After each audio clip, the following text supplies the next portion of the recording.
हामीले काँध थापेर रेस्क्यु गरेको। अब यति छिटै उहाँले मित्र बदल्दै जानु होला भन्ने हामीलाई विश्वास छैन। काङ्ग्रेसले थापेको ढोकसँग राष्ट्रपति पद पर्ला त पर्यो भने अब कुहिन्छ नि केही समयपछि। त्यो त उसले बनाउँछ, सिद्राले बनाएको हुन्छ। तर माछो परिसकेपछि कुहिएर पनि के अर्थ रहेर परिणाम त हात लाग्यो नि त। माछोसहित कुहियो भने कुहिहाल्यो। माछो त निकाल्न पाइहाल्छ नि। होइन, माछो त के निकाल्ने, पकाएर खायो त हो नि। छेपारो र अरू पोलिटिकल कुनै लिडरको रङ्ग फेर प्रतियोगिता भयो भने कसले जित्ला भनेर त्यस्तो नहोला। लोकतन्त्र ज्ञानेन्द्र शाहको निम्ति पनि आएकै हो। इच्छाअनुसारको कुरा, आफूलाई लागेको विचार व्यक्त गर्न पाउने कुरा स्वाभाविक छ। आजसम्म मैले कुनै चिहानमा दफनाइएको लास उठेर आयो भन्ने चाहिँ सुनेको छैन। त्यसले केही फरक पार्छ जस्तो लाग्दैन। कराउँछन् थाक्छन् नि। नेकपा एमाले चितवनको क्षेत्र नम्बर 2 मा उपचुनावमा आफ्नो उम्मेदवार दिन्छ दिँदैन? नानी पाउनु कहिले कहिले, कोक्रो बुन्नु अहिले जस्तो कुरा नगरौँ साथी। हो कि 13 गते कति बजे छ नोमिनेसन? जे होस्, त्यति बजेसम्म हामी आशावादी छौँ र निर्णय नहुँदासम्म हामीले कुनै टिप्पणी गर्दैनौँ, हतारो गर्दैनौँ। अब हाइपोथेटिकल कुराको एन्सर दिनुपर्छ भन्ने मलाई लाग्दैन। इफ बट त्यस्तो भयो भने त्यसपछिको परिदृश्यमा त्यतिखेरै कुरा गर्न सक्छु। तपाईँले सरकारको समर्थन फिर्ता लिनुहुन्छ? भयो भने के गर्ने भन्ने सायद मैले बताइसकेँ। त्यस्तो भयो भने मैले अलि पहिला पनि एउटा कुरो भनेको थिएँ। छेपारो र अरू पोलिटिकल कुनै लिडरको रङ्ग फेर प्रतियोगिता भयो भने कसले जित्ला भनेर त्यस्तो नहोला। त्यसको पछि जवाफदेही त बोक्नुपर्ने हुन्छ। हाम्रो तर्फबाट कुनै हाम्रो धोका घडी आदि इत्यादि छैन। हामी शान्त छौँ र हामीले काँध थापेर पुरै स्वस्थानी कथा भर्खर सिद्धिया छ। हात्तीको काँधले सुमेरु पर्वत उचालेर पृथ्वी जो गरे जस्तै के भन्छ उचालेर जोगायो भन्ने छ नि, त्यसै गरी हामीले रेस्क्यु गरिदिया हो। अब बढी भयो भने भयो नि, एक हातले ताली बज्दैन, त्यही त हो कुरा। नेकपा सँगै हुँदाखेरि आलो पालो प्रधानमन्त्रीमा केपी ओलीले प्रचण्डलाई धोका दिएको कारणले यो धोकालाई स्वाभाविक रूपमा लिनुपर्छ एमाले भन्ने चाहिँ माओवादीहरूले भनिराखेका छन्। ठिकै छ, रिभेन्जको पोलिटिक्स हो भनेदेखि त्यो दिन फेरि आइहाल्छ नि। कति दिन पर्खिनुपर्छ र? धेरै दिन पर्खिनुपर्छ भन्नु भएको छ। हातमा शक्ति सन्तुलन बदल्ने कुरा अलिकति बदलियो जस्तो लाग्न साथ जम्प गर्ने हो भने यो निर्णयपछि कङ्ग्रेसको हातमा तागत जम्प हुँदैन र? त्यसो भए प्रचण्डले धोका दिइ नै हाल्नु भयो भने काङ्ग्रेसबाट चाहिँ खालि 5 वर्ष तपाईँ नै चलाउनुहोस् भनेर चाहिँ प्रस्ताव आइरहेको छ के भन्नुहुन्छ यो बारेमा? खोइ त्यसमा सहमति भयो भन्ने सुनेको छैन मैले। त्यसमा सहमति भयो भन्ने मैले सुनेको छैन। त्यो उहाँहरूको कुरा हो। उहाँहरूलाई त्यही गर्न मन लाग्छ भने हामी रोक्न सक्दैनौँ। तपाईँहरू चाहिँ यो बारेमा सोच्नु भएको छैन? सोचेर के हुन्छ त? जब हाम्रो हातमा नभएको निर्णय अरू कसैले उल्टो निर्णय गर्छ भने हामीले त भन्ने हो नि, सोच्ने हो र? हामीले जे सोच्यौँ त्यो भन्यौँ, सहमति गरौँ। जुन हिजो प्रचण्डजीलाई हामीले समर्थन गरेर प्रधानमन्त्री बनायौँ, सोही सहमति बमोजिम प्रचण्डजीको पार्टीले पनि निर्णय लियोस् भनेर भन्यो। भोट त तिनी सांसदहरूले हाल्ने होला, उहाँहरूको पनि भोट छ तल माथि कता कता जता जता भोटर छन्। त्यस हिसाबले अहिले नै म त्यस्तो प्रेडिक्सन गर्न सक्दिनँ।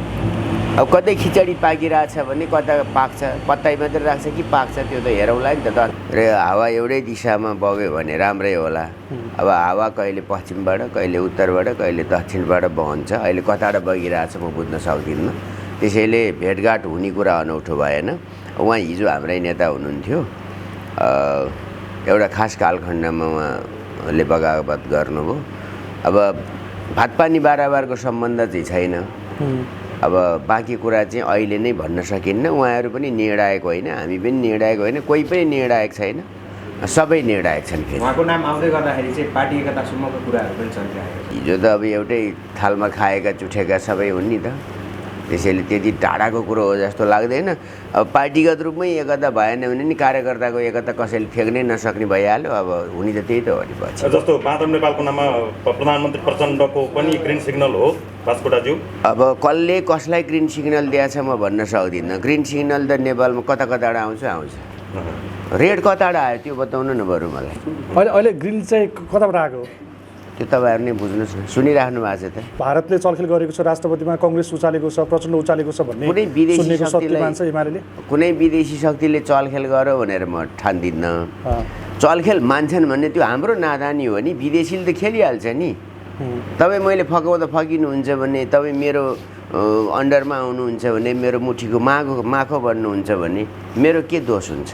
नेपाली काङ्ग्रेसले थापेको तपाईँको दोष हुन्छ नि, त्यो तपाईँको प्रब्लम हो। त्यसैले यो इन्डियाको प्रब्लम हो र त्यसो हो भने पनि यो त यहाँका नेताहरूको प्रब्लम होला नि त। काङ्ग्रेसले थापेको ढोकसँग राष्ट्रपति पद पर्ला त पर्यो भने के छ सम्भावना? पर्यो भने अब त्यो कुहिन्छ नि केही समयपछि।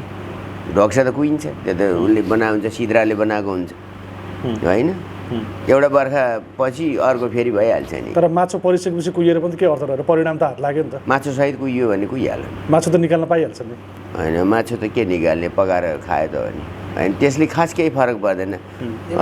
एक माघले जाडो जान्छ र यति अस्थिर हुन्छ र। एमालेबाट राष्ट्रपतिको उम्मेदवारको जब जम्मै पोलिटिकल कुरा नै टुङ्गो लागेको छैन भने यो र त्यो भनेर के यहाँ दौडधुप गर्नु छ र साथी हो। किनभने भनौँला नहोला एउटा माइन्ड मेकअप त गरेर बस्नु भयो होला नि। काङ्ग्रेसबाट को नि? कङ्ग्रेसको देउवाकै चर्चा छ नि, रामचन्द्र पौडेलको चर्चा छ। पौडेल र शेरबहादुर देउवाको चर्चा छ। पिटौलाको आइरहेको छ। त्यही त, त्यसैले कोही पनि निर्णायक नभएको सबै निर्णायक भएको। आफू केही गर्न नसक्ने अर्काले गरे भनेर भन्ने कि चाहिँ हामी दासौँ अरूको भन्नु पऱ्यो। हामी केही निर्णय गर्न सक्दैनौँ है, खुवामिदो भनिदिनु पऱ्यो। यदि आफैमा सार्वभौम सत्ता छ भने पार्टीको सार्वभौम सत्ता नै होला नि त। त्यस आधारमा निर्णय गरे भइहाल्यो। म कुनै विदेशी शक्तिलाई दोष लाउनेवाला छैन। किनभने कोही चलखेल गरेछ भने चलखेलको निम्ति ढोका खोलिदिने, झ्याल खोलिदिने, चुकुल खोलिदिने ती मान्छे नै दोषी हुन् नि। जस्तो तपाईँको पार्टी अध्यक्षले चाहिँ एमालेको उम्मेदवारमा राष्ट्रिय सहमति हुन्छ भनेर अडान लिइराख्नु भएको छ। एमाले बाहेकको अरू कुनै व्यक्ति पात्रमा राष्ट्रिय सहमति हुन्छ कि हुँदैन? समर्थनको प्रस्ताव हो, प्रस्तावको लागि प्रस्ताव हो नि। भोटको कुरा त मैले भनिसकेँ, एमालेको भोटले मात्रै पनि जित्दैन, अरूको पनि त्यसमा समर्थन भए जित्छ। अरूको पनि हालत त उयो हो नि, कसले बहुमत लिएर आएको छ र? त्यो त छैन, जम्मैलाई थाहा छ। यो खेला त चले हुने भने नेपालमा बहुमत त धेरै गाह्रो कुरा छ त साथीहरू। भइ त राखेको छ नि, त्यहाँभन्दा के हुनु? चुनाव भयो, बहुमत कसैको आउँदैन। तपाईँको पार्टीको केन्द्रीय सदस्य दुर्गा प्रसाई अबको 2 दिनपछि नारायणी किनारमा बृहत आम भेला भनेर आउँदै हुनुहुन्छ। साँच्चीकै दलहरूको विकल्प खोज्ने बेला आइसकेको जनताले? लोकतन्त्रकै कुरा गर्नुहुन्छ भने लोकतन्त्र ज्ञानेन्द्र शाहको निम्ति पनि आएकै हो। त्यसैले कसलाई के मन लाग्छ, कोही कोटी होम गरेर हिँडेको हुन्छ, कोही अरू केही गरिराखेका हुन्छ। त्यसमा के हामीले इच्छाअनुसारको कुरा, आफूलाई लागेको विचार व्यक्त गर्न पाउने कुरा स्वाभाविक छ। त्यसैले यो कुनै आजसम्म मैले कुनै चिहानमा दफनाइएको लास उठेर आयो भन्ने चाहिँ सुनेको छैन।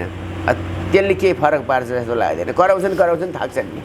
व्यक्तिगत रूपमा ज्ञानेन्द्रप्रति कुनै पूर्वाग्रह छैन। लोकतन्त्रमा ज्ञानेन्द्र शाहले नि कुनै कुरा बोल्न सक्छन् नि, त्यस बापत के आतिनु पर्यो र? त्यति कमजोर जगमा उभिया छ त डेमोक्रेसी नेपालको छ जस्तो मलाई लाग्दैन। त्यसैले नारायणीको किनारमा गर्न नि स्वतन्त्र छ, मेची किनारमा गर्न नि ठिकै छ होइन। महाकालीमा गए पनि भो। अब लिपुलेक लिम्पियाधुरा पुग्दा पनि हाम्रो त्यसमा किन कराएको भनेर भन्न मिल्दैन। पछिल्लो गतिविधि अवस्था हेर्दाखेरि चाहिँ मूलधारका प्रमुख राजनीतिक दलहरूसँग जनताको वितृष्णा प्रष्ट देखिनु होइन। रविहरूको उदय, त्यससँगै दुर्गा प्रसाईको अभियान, राजाको समारोहमा मान्छेहरूको उपस्थितिले गर्दाखेरि तपाईँहरूसँग आम सर्वसाधारण जनता त लामो कुरा तपाईँको मिडियाले कभर गर्छ जस्तो मलाई लाग्दैन है। छोटोमै उत्तर दिनुहोस् न त। छोटोसँग जनता निराश छन् मान्नुहुन्छ? हामीसित निराश थियो भनेदेखि हामीलाई 89 सिट कसरी दियो, 79 सिट कसरी दिन्छ? तपाईँको दाबी त 100 भन्दा बढी थियो नि त, त्यो देखिएन नि। त्यो त अरू पनि पार्टी छन् भन्ने कुरा र मैदानमा हामी एक्लै थिएनौँ नि प्लेयर, अरू पनि थियो। अर्काले नि गोल छिराइदियो, नकली गोल छिरायो नि त। अरू जम्मै मिलेर घेरघार गरेर छिराएपछि त सिधो एकलै को लड्यो त हामीसित? आँटे गठबन्धन थिएन हाम्रो के भन्दाखेरि चाहिँ सहकार्य थियो, गठबन्धनको घोषणा थिएन हाम्रो र हामीले देशैभरि कसैसित गरेका थिएनौँ। नेकपा एमाले चितवनको क्षेत्र नम्बर 2 मा उपचुनावमा आफ्नो उम्मेदवार दिन्छ दिँदैन, रासोपासँग तपाईँहरूको चाहिँ त्यो गठबन्धन देखिएको छ त्यो कायम रहने हो होइन?